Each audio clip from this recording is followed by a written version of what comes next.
Um, Welcome back to the second part of today's program. We will have one more talk and then a discussion session. Let's welcome the next speaker, Alekh Agarwal from Microsoft Research. Thanks, Leong. And well, since we can't be in Berkeley physically, I decided I'll at least use a Berkeley background, if you can see my video. Yeah, today I'm going to be talking about some ideas for combining exploration with policy gradient methods. And this is joint work with Shyam Kakade, Michael Hanaf, and Wen Sun, when Michael and Wen were postdocs in Microsoft. So, well, with this audience, we can get right into it. This talk is about policy gradient methods, which obviously are being quite heavily used empirically for a variety of reasons.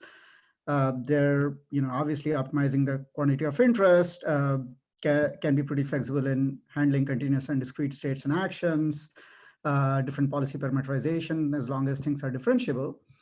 And complementing this empirical interest, there's also been a growing body of theory to explain their convergence properties. When do these methods provably find a good stationary point, global optimum, things like that, including some work I actually presented at Simons just last summer. And if I had to summarize, this fairly broad set of works at this point, starting from really kind of the CPI style analysis. In one sentence, I would say, if you start a policy gradient method, if the initial state in which you start a policy gradient method is sufficiently exploratory, so you're basically not starting in a particular initial state, but a sufficiently diverse distribution over initial states, then you can often hope to find a global optimum as long as you have a reasonably rich representation. And this is, again, not just a figment of theory. We also see this mirrored in practice when people are doing things like domain randomization or intentional perturbations of the initial state to effectively ensure conditions like this. And that's great, but that also feels a bit unsatisfactory to kind of have to assume this property and demand it from the people who are realizing the implementation of the algorithm, as opposed to somehow building in this exploratory initial state property into the algorithm itself, or to algorithmically obtain such initial distributions which are suitably exploratory, and that's the focus of this work I'm talking about today. Okay, so just for standardizing notation and such, I'll do a very quick overview of policy gradient methods, although this is probably familiar to most of you, then talk about the algorithm and its empirical evaluation. Okay, so we're going to be in the discounted MDP setting. For the initial part of the theory, I will concretely make an assumption on the MDP dynamics, which is the so-called linear MDP assumption. So the transition probability S prime given SA factorizes as some features phi of SA in a product with some function mu of S prime. And as is standard in some of these works, this was first introduced by Chijin and co-authors in this form when the features phi are known and mu is unknown. And in particular, mu doesn't have any nice parametric form. In contrast with some of the previous works, we will also allow phi to be infinite dimensional so that it can live in a reproducing kernel Hilbert space. The policy class, which is pretty natural when your MDP has this structure, is to consider these log linear policies where you take the softmax of a linear function in the same feature space since the features are known. And so the first part of the talk will be primarily about what happens when we run some policy gradient methods for this policy class in linear MDPs, what are the convergence properties, and then we'll abstract away and talk about more general results. usual goal is to find a policy that gets a large value in the initial state. And because we're interested really in the exploration question, we don't want to kind of have this confusion with a good versus bad initial state distribution. I'm just going to not require a distribution, not have a distribution over initial states at all. It's just some point mass over a fixed initial state, just for clarity purposes. Okay, so the particular style of policy gradient method we'll think about today is related to natural policy gradient from Shyam's PhD work. Just for this one slide and for stating some theoretical properties of NPG, I will actually talk about a distribution rho over states, but that's just for kind of the background material. Okay, so NPG is a preconditioned first order method, which is doing gradient descent over the value function in the parameter space, but rather than going in the raw gradient direction, it basically does preconditioning with the pseudo inverse of a Fisher information matrix. And just for the case of log linear policies, you can simplify the algorithm down to this form instead, which is the form we'll talk about mostly. So this is a soft policy iteration, right, where we are multiplicatively shifting the policy pi t to get pi t plus 1 in using this direction wt. And what wt is, if you took the q function of the policy pi t and tried to do a linear approximation of it, so predict it using a linear function, w dot phi, then what's the best linear approximation? When you do regression under the distribution, again, induced by the policy pi t starting from rho. Okay, so that's quite a bit. Let's pause there for a moment. The way this soft policy iteration is happening is we have some samples drawn from executing pi t starting with rho. And on those samples, we try to predict the Q values of pi using a linear function, and W is the best linear approximation we get, and that provides the update direction for the soft policy iteration. And qualitatively, again, this is a bit informal, but qualitatively what we can show is NPG will find the best linear log linear policy if the underlying dynamics do satisfy the linear MDP assumption approximately. And this is the second one, is basically this exploration condition that the initial distribution rho, if you look at the feature covariance matrix in the phi features, this is a well-conditioned matrix. Okay, so this is basically saying that rho provides you sufficient exploration in the feature space. We also know that for this algorithm to succeed, some condition on exploration is unavoidable, because otherwise we can write these chain MDP type examples where the algorithm will have vanishingly small signal and will be able to do nothing with finite samples. So there'll be the usual exponential in horizon. So it's not that, you know, this is just a superfluous condition, the part about having well conditioning. And now with this more specific context, we can ask, well, is there something we can do algorithmically to satisfy the second assumption about a well-conditioned covariance by actively exploring in the environment?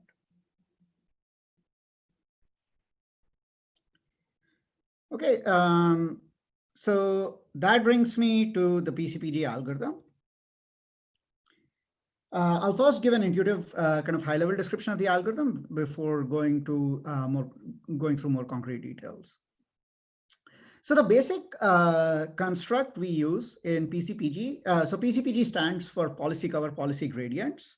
And the policy gradient part I've already talked about. Policy cover is the second crucial construct we use in the algorithm, which is basically a collection of exploratory policies that the algorithm builds over time.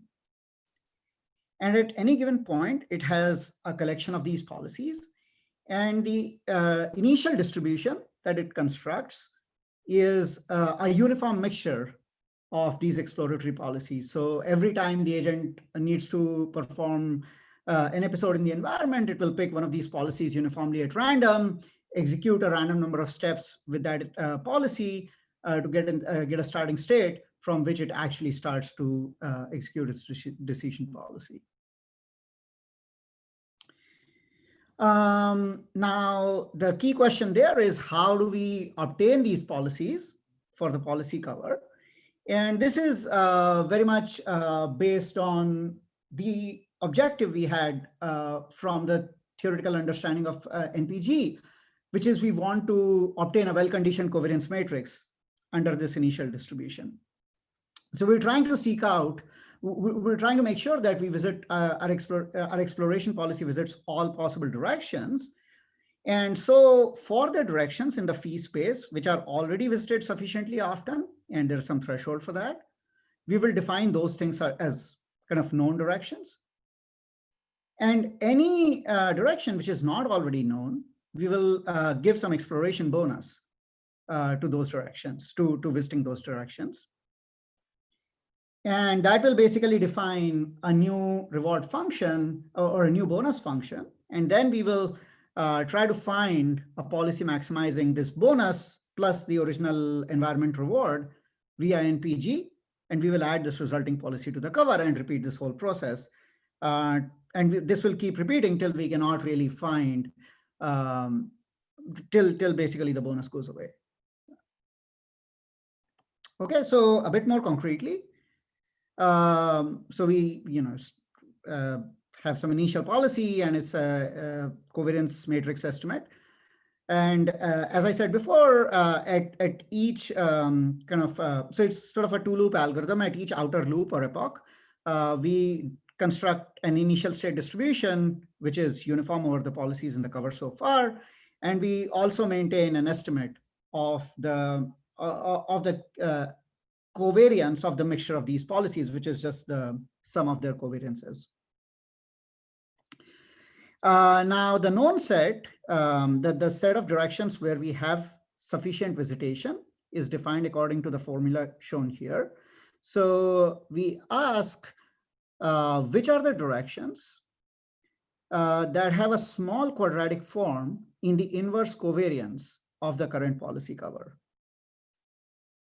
The intuition is that if you already visit a direction with some significant probability, that direction will have a large component in the covariance matrix, and hence a small quadratic form with the inverse covariance matrix. For people who've seen linear bandits before, this is certainly very reminiscent of what goes on in there. And given this definition of known states, we simply set a bonus function which provides something like an Rmax bonus on all the directions outside this known set. And finally, once we've defined this bonus function, we run NPG using this initial state distribution rho I and using the bonus augmented reward function. Okay, so this way we are basically constructing a sequence of increasingly exploratory initial state distribution with the idea that at some point, we will hopefully hit the full coverage assumption, and then the previous NPG guarantee will just tell us that we succeed. And indeed, we can show that. So for linear MDPs, we can show that the, oh, sorry, this is a stale name of the algorithm, not Rmax PG, PCPG. So PCPG uses samples which are polynomial in the intrinsic dimension. The intrinsic dimension is important here because we allow ourselves to be in an infinite dimensional RKHS. But you can just think of it as the raw dimension if you're in a finite dimensional space. In 1/epsilon, in the horizon, and all other relevant quantities, and outputs a near optimal policy. As with everything where you say something is polynomial, it actually means the actual dependence is somewhat bad, and that's certainly the case for the existing theory. Although over the summer, Andrea Zanete, who was my intern, has done some amazing improvements to the sample complexity. So it's a lot nicer now. We'll hopefully put that work out soon. Let's talk about what happens outside a linear MDP. So what is happening really with the linear MDP is it's giving us this very nice property that, first of all policies have linear value functions and all Bellman backups are linear. When we are not in a linear MDP, we end up requiring an approximate expressivity condition about the features still. And the precise condition you end up needing is that for all the policies you encounter, their Q functions are well approximable using linear functions. Okay, that's sort of something you might expect to require. Now, the interesting thing to note is that the state action distribution under which you need to have a good fit here is not the state action distribution of the policy pi t, but that of pi star, which is the optimal policy or whatever policy you want to compare to really. Okay, so this is not, this is kind of this issue of, distribution mismatch we encounter even in batch policy optimization settings. And that's also cropping up here. But if this expressivity assumption is met with some quantity epsilon bias, then you can state basically a very similar result, completely devoid of the linear MDP assumption, where we pay an additional penalty based on the epsilon bias. Now we can ask, when is this assumption met? So we're going to fit some Q values under the state action distribution of the policy pi t. We're then going to evaluate the fit under pi star. When can I be sure that this fit remains good? Well, certainly for tabular and linear MDPs, this is assured. In the paper, we also show a couple of other examples. We have one pretty interesting result for state aggregation, where we can aggregate states under a significantly milder metric than an L infinity type requirement on their transitions and rewards coinciding. And there is also this very interesting example structure of partially linear MDPs that props up, where if your MDP has one subpart which looks like a linear MDP and then has other parts which are a complete mess, might even be a search tree or whatever, and you've got a policy that basically stays in the linear part and gets a reasonable reward, then under some conditions you can learn to compete with kind of the best such policy. And I think that's a very interesting structural characterization. So can we adapt these ideas to work beyond linear settings when we don't have good features in advance? Empirically, we definitely wanted to investigate this question. And we kind of approached it by looking at a random network distillation, which has a lot of similarities with the style of bonus augmented policy gradient that we are doing here, with two key differences. So the R&D bonus obviously is derived in a different manner than based on the prediction loss of a random network's embedding of next state than the bonus function we use here.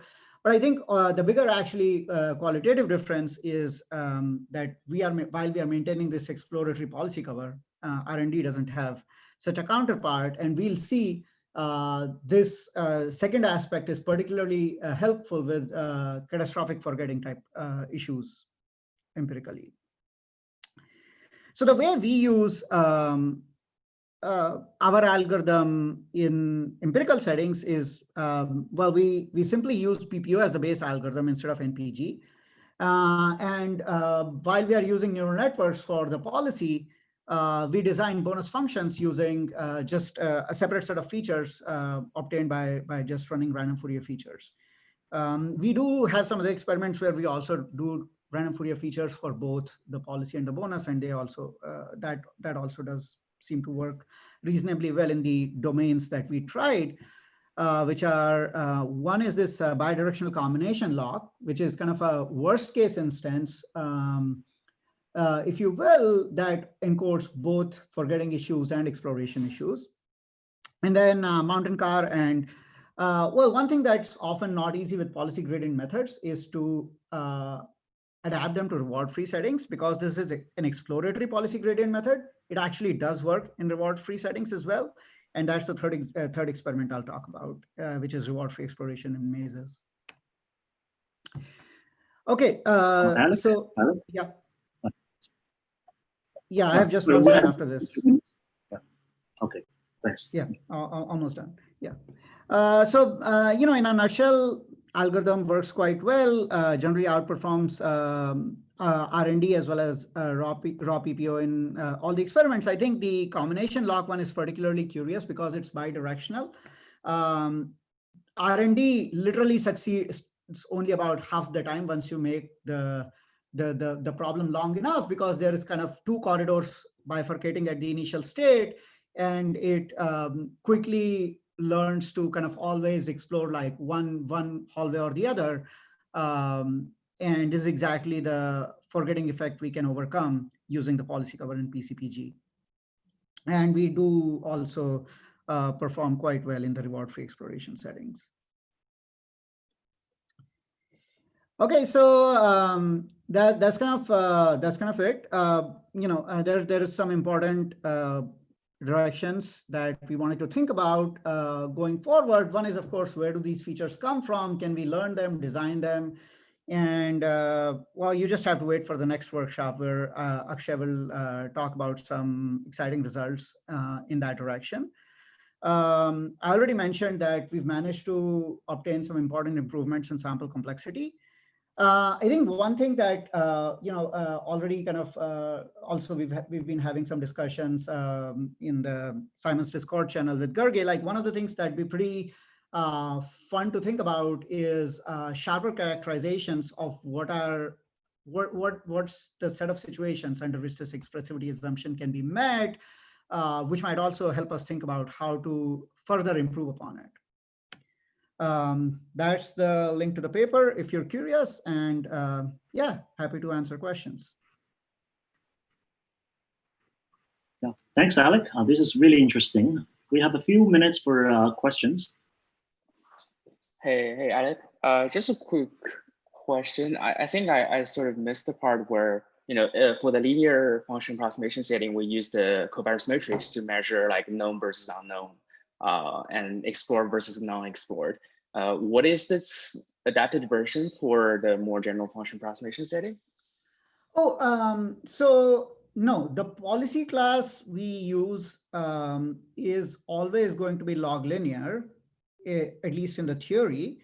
Where we relax is on the linear MDP side. So we are not necessarily going to assume that the MDP dynamics are linear in those features, but only instead require expressivity conditions in terms of the value function. Yeah, no, I get that part. I get that part where you still have linear function approximation, but the underlying MDP is no longer linear MDP. But I thought you have further experiments. Oh, right. So there, what we were doing was, okay, so you can do it in two different ways, right? So one is you can say, well, okay, if I'm using a neural network, then I will use whatever the current featureization that the network has learned in order to introduce features. We were a bit worried that that might be too unstable.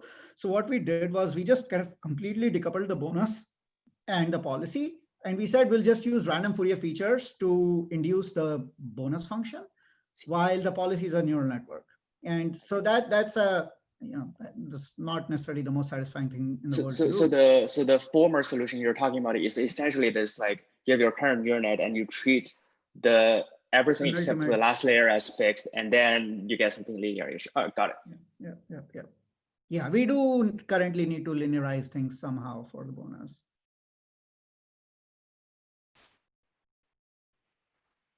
I have a question regarding the exploration dynamics. If I understand correctly, the bonus is an indicative function as to whether you've explored something enough or not. And then so in model-based exploration, that sort of makes sense that, RMAX style, after a while you stop and you never go back. But what I'm surprised here is this is in some sense model-free, right? There's no explicit replanning. You would just update the parameters of the policy. What do the dynamics look like?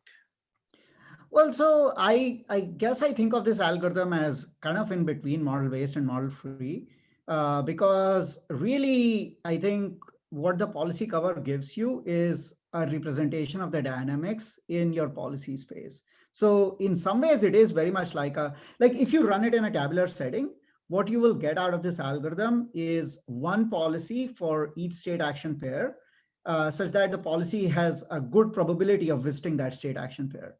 And now, is that model free or not model based? I leave that up for debate. I think, but I think it's very much model based in a certain sense. And what the other thing to point out, by the way, for the I believe for the experimental plots I've shown here, we eventually decided to just use the quadratic form as the bonus instead of the indicator as the bonus. So there is the indicator of a quadratic form being large is just replaced by the quadratic form itself. Alekh, this is super interesting. One question I just had was that it seemed, if I understand correctly, one's sort of giving a bonus to parts of the state action space which you have visited once or a small number of times, but don't have a really accurate estimate of. But one thing I'd be curious about is it still seems like that sort of grows out the state action space sort of from the edges outwards. But one thing that we know is challenging for sort of from tabular cases is that if you don't, like, if you've never reached the end of the chain, which is really good, then you can't know that you should put a bonus there. So I was curious if there are some limitations to this if you don't know the full state and action space or how it works in that setting. So yeah, I guess maybe the assumption that's being made is once you give me some features, I'll basically think of something like, so let's say whatever, I'll think of the unit ball in that feature space as the entire space of state action pairs. Now, it could be that a bunch of those directions are actually not reachable by anything. And that's totally fine. So what at some point you'll basically find that, yes, I still have this bonus function, but there is no policy that can get a large reward under the bonus. And at that point, the algorithm would have terminated anyways. So, I guess what the algorithm does need to have is through this feature space, at least a superset of all possible states and actions. I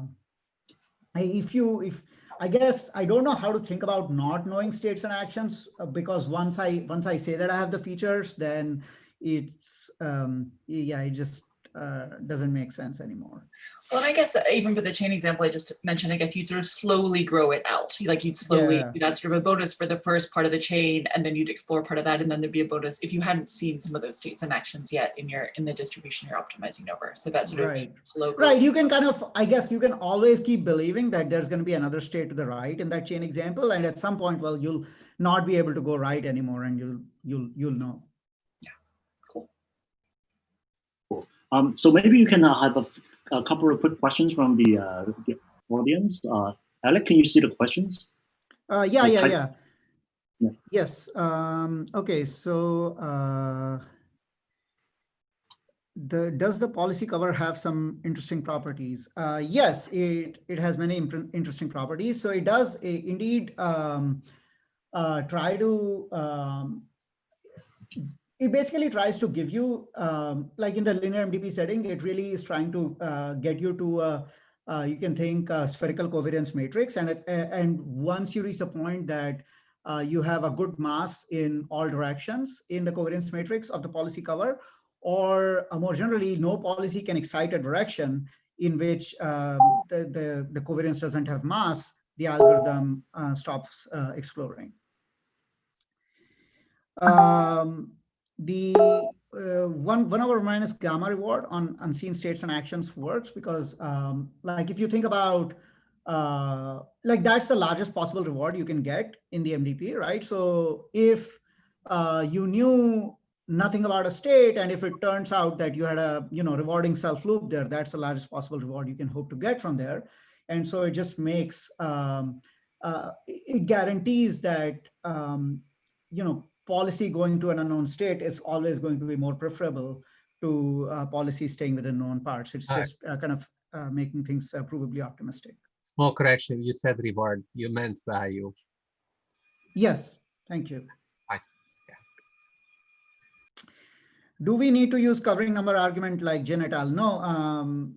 One of the reasons we use the indicator rather than the quadratic form, but also because we are not really like we never have to learn the value functions of all possible policies in the same. They're like the particular. I think you're asking about the uniform convergence argument, which ends up being a bit problematic in some prior works, and we don't need the analog of that just because the structure of the PG analysis is a bit different. Okay, awesome. Yes, there are a lot of questions. Maybe some of these can wait until the discussion session that is coming up next.